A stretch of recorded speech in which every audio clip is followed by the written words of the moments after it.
The blood speaks, രക്തം സംസാരിക്കുന്നു. Part 2. കഴിഞ്ഞ ദിവസം ക്രിസ്തുവിൻ്റെ രക്തമാണ് നമ്മുടെ ലീഗൽ റിഡംപ്റ്റീവ് പവർ.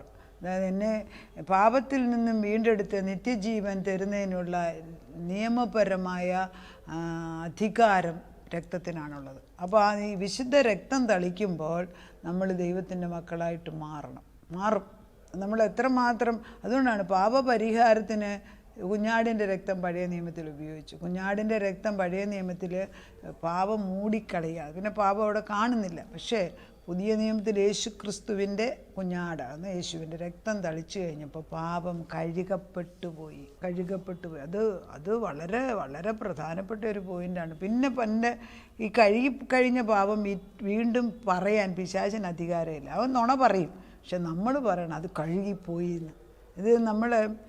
ഇത് പഠിച്ച് വർഷങ്ങൾക്ക് മുമ്പ് ദൈവത്തിൻ്റെ ആത്മാവ് സംസാരിച്ച് ഞാൻ ഓർക്കുന്നതാണ്. ക്രിസ്തുവിൻ്റെ രക്തത്തിൻ്റെ മഹത്വത്തെക്കുറിച്ച് പറഞ്ഞ സമയത്തൊക്കെ ദൈവം എന്നെ പഠിപ്പിച്ച് ക്ലോറക്സ് എന്നും പറഞ്ഞൊരു സാധനമുണ്ട്. ഈ സൗദിയിലൊക്കെ ചെല്ലുമ്പം സിങ്കൊക്കെ കഴുകാൻ ഉപയോഗിക്കുന്ന ഒരു സാധനം. ഞാൻ ആദ്യമായിട്ട് അത് കാണുന്നത്. അതിനൊരു പ്രത്യേകതയുണ്ട്. ഈ നല്ല സ്റ്റീലിൻ്റെ ഈ പിന്നെ നമ്മുടെ കിച്ചൺ സിങ്കിനകത്തൊക്കെ കറ പിടിക്കുന്നുണ്ട്. ഈ ക്ലോറക്സ് ഒഴിച്ചിട്ട് അവിടെ ഒരു 2-10 മിനിറ്റ് ഇട്ടേക്കാൻ പറയും. അത് അവിടെ ഒഴിച്ചിട്ടേച്ച് നമ്മൾ പോയി വേറെ ജോലി ചെയ്യും. പക്ഷേ തിരിച്ച് 10 മിനിറ്റ് വന്ന് കഴിയുമ്പോൾ തുടയ്ക്കുമ്പോഴോ അല്ലെങ്കിൽ വെള്ളം ഒഴിക്കുമ്പം ആ കറ മുഴുവനും അതിൽ നിന്ന് പോയി കഴിഞ്ഞിരിക്കും. അപ്പം ഇത് ഒന്നും നമ്മൾ ചെയ്തില്ല. ഈ വെള്ളം ഈ ക്ലോറക്സ് ഒഴിച്ചതേ ഉള്ളൂ, ഈ സിങ്ക് ഇങ്ങനെ പുത്തൻ പോലെയാകും. ഞാൻ പറഞ്ഞു എന്തൊരു അതിശയമല്ല ഇങ്ങനൊരു സാധനം ഞാൻ ആദ്യമായിട്ട് കാണുന്നത്. അപ്പോൾ ദൈവത്തിൻ്റെ പരിശുദ്ധാത്മ എന്നോട് സംസാരിച്ചത് ഇങ്ങനെയാണ്, ഇതുപോലെയാണ് എൻ്റെ രക്തം. കർത്താവിൻ്റെ രക്തം കഴിയുമ്പോൾ ഏത് പാപക്കറ എത്ര കഠിനമായെങ്കിലും കഴുകപ്പെടും. അതാണ് യെശയ്യാവിൽ പറയുന്നുണ്ട്, 1:18 പറയുന്നുണ്ട്, നിങ്ങളുടെ പാപങ്ങൾ രക്താംബരം പോലെ ചുവപ്പാണെങ്കിൽ. അത് പാപം എത്ര ഞാൻ ഈ വചനം അയക്കുന്നത് എല്ലാവർക്കും എടുത്ത് ഉപയോഗിക്കാനാണ്. അതിൽ നമുക്ക് ആരെയും കൊണ്ടുവരാൻ സാധിക്കും. ഇച്ചിരും കൂടെ വിശാലമായിട്ട് എനിക്ക് മാത്രം എൻ്റെ മക്കളെന്ന് ചിന്തിക്കാതെ വരുന്ന എല്ലാവരെയും ഈ രക്തത്തിനകത്ത് കഴുകാൻ എപ്പോഴെങ്കിലും ഒത്താൽ അത് വലിയൊരു ഭാഗ്യമാണ്. ദൈവം അത് മാനിക്കും. യെശയ്യാ 1:18 ഇങ്ങനെയാണ് പറയുന്നത്, വരുവീൻ നമുക്ക് തമ്മിൽ വാദിക്കാം. ഈ വാദിക്കാം എന്നുള്ള ഭാഗം യെശയ്യാ 43:26 പറയുന്നുണ്ട്. കർത്താവ് ഈ ചുമ്മാതിരിക്കുന്ന ദൈവമല്ല, നീതിയുള്ള ദൈവം. കടന്നു പോവാ, നമുക്കൊന്ന് വാദിക്കാമെന്ന്. ആര് കയറി ചെല്ലുന്നു? ആർക്കും നേരമില്ല. ദൈവത്തിന് വേണ്ടി കർത്താവിൻ്റെ കാൽപാദത്തിൽ ഇരിക്കുന്നവർക്കൊരു പ്രാഗൽഭ്യമുണ്ട്. അവർക്ക് നേരമില്ല എന്ന് പറയാനൊക്കുന്നില്ല. അവർക്ക് ദൈവസന്നിധിയിൽ നിന്ന് ദർശനങ്ങളും വെളിപ്പാടുകളും കർത്താവിൻ്റെ ഓരോ പ്രവൃത്തികളും വെളിപ്പെട്ട് കിട്ടുന്ന സമയങ്ങളിൽ നമ്മൾ അവർക്ക് കൊടുക്കുന്ന മഹത്വം അല്ലെ ബഹുമാനം കൊടുത്താൽ നമുക്കും അതുകൊണ്ട് പ്രയോജനം ഉണ്ടാകും. അല്ലെങ്കിൽ നമുക്ക് കിട്ടത്തില്ല. എത്രയോട് കിട്ടേണ്ടിയൊരു വാങ്ങിച്ചെടുത്തുകൊണ്ട്. ദൈവത്തിൻ്റെ പരിശുദ്ധാത്മ ഇങ്ങനെ തന്നെയാണ് പറയുന്നത്, നമുക്കൊന്നൊന്ന് വാദിക്കാം, നമുക്ക് തമ്മിൽ വാദിക്കാമെന്ന് യഹോവ അരുളി ചെയ്യുന്നു. സാധാരണ കാര്യമൊന്നുമല്ല. ദൈവം തമ്പുരാൻ നിങ്ങളുടെ പാപങ്ങൾ കടും ചുവപ്പായിരുന്നാൽ ഹിമം പോലെ വെളുക്കും. ശരിയാണ്, കടും ചുവപ്പ്. അതായത് കറ പിടിച്ച് കർത്താവെ പാപം കൊണ്ട് എന്താ സാധനം എന്നറിയാൻ വയ്യാത്ത പോലെ വികൃതമായിരിക്കുന്നിടത്ത് ദൈവത്തിൻ്റെ രക്തം ഒഴിച്ചിട്ട് പറയുകയാണ് ഹിമം പോലെ വെളുക്കും. എന്തൊരു വാഗ്ദത്തം. രക്താംബരം പോലെ ചുവപ്പായിരുന്നു പഞ്ഞു പോലെ ആയിത്തീരും. പഞ്ഞു പോലെ ആക്കാൻ, മൃദുവാക്കാൻ ദൈവത്തിനല്ലാതെ വേറെ ആർക്ക്? കർത്താവിൻ്റെ രക്തം. അതാണ് ഈ യെശയ്യാ 43:26 അങ്ങനെ തന്നെ പറയുന്നത്, എന്നെ ഓർപ്പിക്കേ, വേറെ ആരെയല്ലേ, എൻ്റെ മുഖം അന്വേഷിപ്പീൻ എന്ന് സങ്കീർത്തനം 27:8 നമ്മളോട് പറഞ്ഞു കഴിഞ്ഞു. എൻ്റെ മുഖം അന്വേഷിപ്പീൻ എന്ന് മുകളിൽ നിന്ന് കൽപ്പനയുണ്ടായി എന്ന് എൻ്റെ മനസ്സ് പറഞ്ഞു.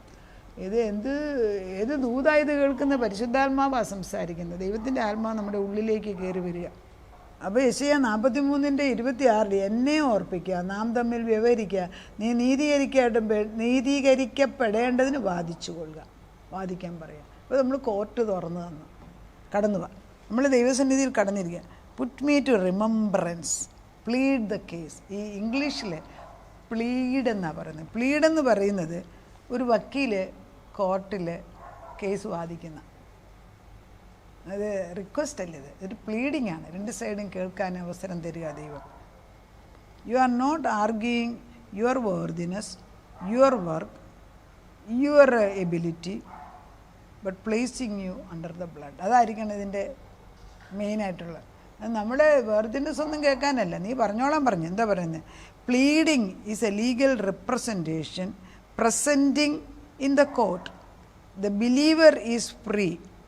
അതായത് നമുക്ക് പറയാനുള്ള അധികാരമുണ്ട്. Heavens ultimate argument is presenting your case. അതായത് ഈ കർത്താവിൻ്റെ മുമ്പിൽ ചെന്നിട്ട്, സ്വർഗ കോടതിയിൽ ചെന്നിട്ട് നമ്മളോട് ആർഗ്യൂ ചെയ്യാൻ പറയും. അപ്പോൾ നമ്മൾ നമ്മുടെ കേസും കൊണ്ട്, അയ്യോ അതാണ് മറ്റേവർ നമ്മളെ ഉപദ്രവിച്ചു, അവൻ നമ്മൾക്ക് നമ്മുടെ കുഞ്ഞുങ്ങളെ അവർ ഉപദ്രവിച്ചു, നമ്മുടെ കുഞ്ഞുങ്ങളുടെ അനുഗ്രഹം ഇല്ലാതാക്കി, അവരുടെ കുടുംബജീവിതം ഇല്ലാതാക്കി, അവരുടെ മക്കൾ പ്രയാസത്തിൽ കഴിയുന്ന, പണത്തിന് ഒരു വലിയ ഇതൊക്കെ നമ്മൾ ഓരോന്ന് ചെന്ന് ആർഗ്യൂ ചെയ്യാനായിട്ട് ചെല്ലുമ്പം അതൊന്നും അല്ല ദൈവത്തിൻ്റെ മുമ്പിൽ പ്രധാനം. ദൈവത്തിൻ്റെ മുമ്പിൽ ദൈവത്തിൻ്റെ കുഞ്ഞാടിൻ്റെ രക്തം പ്ലീഡ് ചെയ്ത് നിൽക്കണം. ശരിയാ, ആ മകൻ തെറ്റി പോയി, കള്ള് കുടിക്കുന്നുണ്ട്, ഡ്രഗ്സ് എടുക്കുന്നുണ്ട്, വഴിതെറ്റിപ്പോകുന്നുണ്ട്, മകൾ വേറെ ആരുടെ കൂടെ ഇറങ്ങിപ്പോയി, അവിശ്വാസം, ഇതൊക്കെ ശരിയാ, സമ്മതിക്കുന്നു കർത്താവേ. But I M pleading the blood of Jesus over it. കർത്താവിൻ്റെ രക്തം ഞാൻ അതിന്മേൽ തളിച്ച് നിൽക്കുകയാണ്. അതാണ് ആ ഒരു പദവി. അതായത് ഒരു വക്കീൽ എത്ര വലിയ അഴുക്ക് കേസാണെന്ന് പറഞ്ഞാലും അവിടെ നിന്നിട്ട് ആ വക്കീൽ പ്രാഗൽഭ്യമായിട്ട് നിയമമെടുത്ത് ആർഗ്യൂ ചെയ്യുമ്പോൾ കേസ് ജയിക്കുന്നു നിയമപരമായിട്ട് ലോകത്തിൽ. ഇത് എൻ്റെ വക്കീൽ യേശുവാണ്. ഞാനും ദൈവവുമായിട്ടൊരു ഉടമ്പടിയിൽ എത്തിയിരിക്കുക. ഞാൻ എടുത്തത് നമ്മുടെ മക്കളുടെ പ്രോബ്ലം ആയിരിക്കും. അവരേത് രീതിയിൽ, അവരുടെ പ്രായത്തിൻ്റെ ആയിരിക്കണം. ദൈവത്തെ യഥാർത്ഥത്തിൽ അറിയാത്ത വിധത്തിൽ ഡിസിഷൻസ് തെറ്റിപ്പോയിരിക്കാം. പക്ഷേ നമ്മൾ അവരുടെ വേർതിനെസ്സോ അൺവേർതിനെസ്സോ അല്ല പറയുന്നത്. ക്രിസ്തുവിൻ്റെ മുമ്പിൽ വന്ന് നിൽക്കുകയാണ്. കോടതിയിൽ യേശുവിൻ്റെ പക്ഷത്താണ്. Are you standing with the lord? Because he is the greatest advocate. അങ്ങനെയാണ്. അതാണ് നമ്മുടെ മെയിൻ ട്രംപ്. അത് നമ്മൾ പറയണം. ഈ ട്രംപ് കാർഡ് ഇതാണ് എനിക്കുള്ളത്. ഞാൻ യേശുവിൻ്റെ രക്തം പിടിച്ചാണ് ഇവിടെ നിൽക്കുന്നത്. അവനിലാണ് വിടുതൽ, അവനിലാണ് ഞാൻ പ്ലീഡ് ചെയ്യുന്നത്. അവനാണ് എൻ്റെ കേസ് ആർഗ്യൂ ചെയ്യേണ്ടത്. നമുക്കൊന്നും ആർഗ്യൂ ചെയ്യാനില്ല കർത്താവേ. Because we are pleading. ശരിയാണ്, പാപിയാണ്, തെറ്റിയത്, ബലഹീനനാണ്, സമ്മതിക്കുന്നത്. But we are pleading the blood of Jesus. പിശാചിന് മിണ്ടാൻ ഒക്കൂല. കാട്ടി ബ്ലാങ്ക്, അതായത് എഴുതിത്തരും, കോർട്ട് എഴുതിത്തരും. എവരി കേസ് കൊണ്ടുവന്ന് പിശാച് കൊണ്ടുവന്ന് കേസെല്ലാം തള്ളിക്കളഞ്ഞിരിക്കുന്നു. Because we are standing before the living God. പിതാവാം ദൈവം നമുക്ക് വേണ്ടി പ്രവർത്തിക്കുന്നു. ഇതൊക്കെ നമ്മൾ മക്കൾക്ക് വേണ്ടി നമ്മൾ പ്രാർത്ഥിക്കുമ്പോൾ, നമ്മൾ കർത്താവിൻ്റെ മുമ്പിൽ ദൈവത്തെ മാനിച്ചാൽ നമുക്ക് വേണ്ടി ദൈവം ഇറങ്ങി വരും. നമ്മൾ ദൈവത്തിന് സമയം കൊടുക്കുകയാണ്.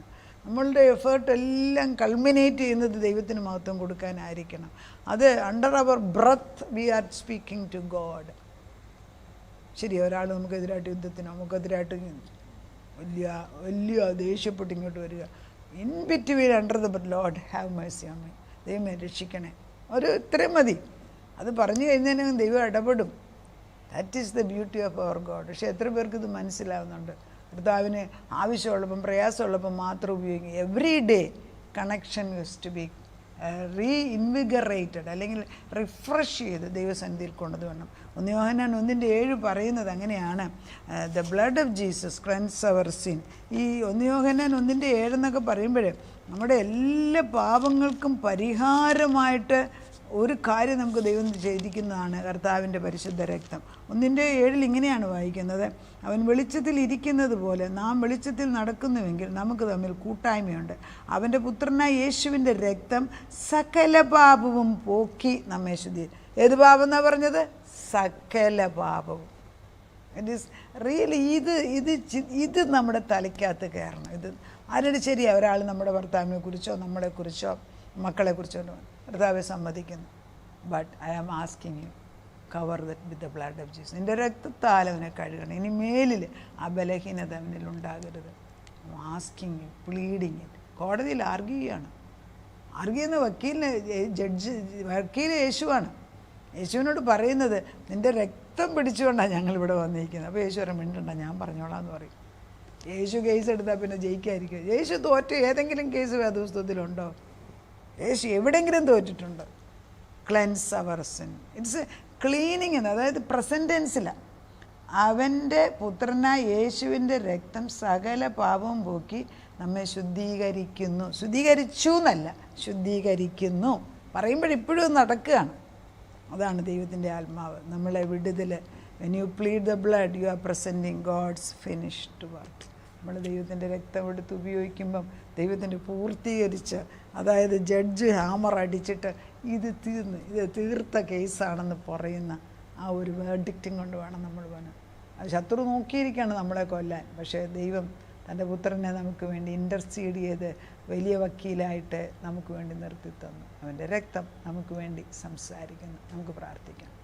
നാഥാ, നിൻ്റെ മുൻപിലേക്ക് വിശുദ്ധ രക്തവും പിടിച്ചുകൊണ്ട് കയറി വരാൻ തരുന്ന ഈ വലിയ അധികാരത്തിന് നന്ദിയോടെ സ്തോത്രം. കടന്നു വാ, നമുക്ക് വാദിക്കാമെന്നേ പറഞ്ഞു. കടന്നു വരാൻ നീ വിളിച്ചപ്പോൾ ഞാൻ അപ്പുറത്തും ഇപ്പുറത്തും നോക്കി നിൽക്കേണ്ട ആവശ്യമില്ല. ഉടനടി ഓടി കയറി വരികയാണ്.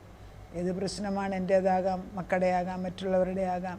നമ്മളെ വേദനിക്കുന്ന ചില വിഷയങ്ങൾ കുടുംബപരമായതായിരിക്കാം, മറ്റുള്ളവർ അറിവില്ലായ്മയെ നമ്മളെ ഉപദ്രവിക്കുന്നതായിരിക്കാം, നമ്മളെ കാണുന്ന രീതി ശരിയല്ല. ഇതൊന്നും നമുക്ക് പ്രശ്നമല്ല കർത്താവേ.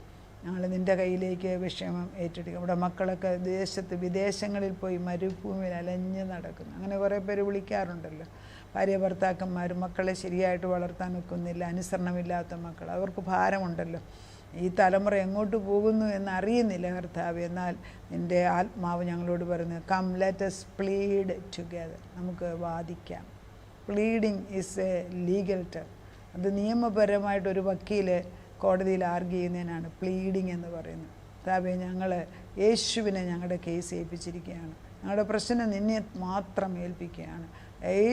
ക്രിസ്തുവിൻ്റെ രക്തത്താൽ, യേശുവിൻ്റെ രക്തത്താൽ ഏത് പ്രശ്നവും നമ്മുടെ മുമ്പിൽ വരുമ്പോൾ അത് വലുതല്ല, അത് ചെറുതാക്കി ഇല്ലാതാക്കി ക്യാൻസൽ ചെയ്യുന്ന ദൈവത്തിൻ്റെ വിശുദ്ധ രക്തം അപ്ലൈ ചെയ്യുന്നു. കർത്താവിൻ്റെ രക്തം ഞങ്ങളുടെ മേൽ ഒഴിച്ചിരിക്കുന്നതിന് സ്തോത്രം. കോടതിയിൽ അപ്പച്ചൻ ഒരിക്കലും മാറി നിൽക്കുന്നില്ല, കേസിൻ്റെ മധ്യ ഇട്ടേച്ച് ഓടത്തില്ല. കേസ് പൂർത്തീകരിച്ച ഒരു ദൈവമാണ് ഞങ്ങൾ. അതിനാൽ കഴിഞ്ഞതോ വരാൻ പോകുന്ന എന്തെങ്കിലും ആയിക്കോട്ടെ, ക്രിസ്തുവിൻ്റെ രക്തം പ്ലീഡ് ചെയ്ത് നമ്മുടെ തലമുറകൾക്ക് വേണ്ടി പ്രാർത്ഥിക്കുന്നു. അതാ നിൻ്റെ ആത്മാവ് ഞങ്ങളുടെ കൂടെ ഇടപെട്ടിട്ട് തലമുറകളുടെ മേൽ നിൻ്റെ അനുഗ്രഹം ലഭിക്കുന്നതിന് തടസ്സം നിൽക്കുന്ന ഏതു ബാധയാണെങ്കിലും അഴിഞ്ഞു പോകട്ടെ. ഇപ്പോൾ അഴിഞ്ഞു പോകട്ടെ. യേശുവിൻ്റെ നാമത്തിൽ അഴിഞ്ഞു പോയിട്ട് പുതിയൊരു ശക്തി കുഞ്ഞുങ്ങൾക്ക്, വീണ്ടെടുപ്പിൻ്റെ ശക്തി പകരണം. അത് പരിശുദ്ധാത്മാവിൻ്റെയാണ്. ആ വിശുദ്ധിയുടെയും ആ ദൃഢതയുടെയും ദൈവത്തിന് വേണ്ടി നിൽക്കുന്ന ആ സന്തോഷത്തിൻ്റെയും ജീവിതത്തിലൊരു ഉദ്ദേശം, ഒരു പർപ്പസ്, ദൈവത്തിന് മഹത്വം കൊടുക്കുന്നതാണെന്ന് മനസ്സിലാക്കി ദൈവത്തിന് വേണ്ടി ജീവിക്കുവാൻ തലമുറകളെ നീ കണ്ടിരിക്കുന്നതിനാൽ സ്തോത്രം. അവിടുന്ന് തുടങ്ങിയ പ്രവൃത്തി പൂർത്തീകരിക്കാൻ വിശ്വസ്തനാകാൻ ഞങ്ങൾ നിന്നെ സ്തുതിക്കുന്നു. സകലത യേശു ക്രിസ്തുവിൻ്റെ പൊന്നുനാമത്തിൽ തന്നെ. ആമേൻ.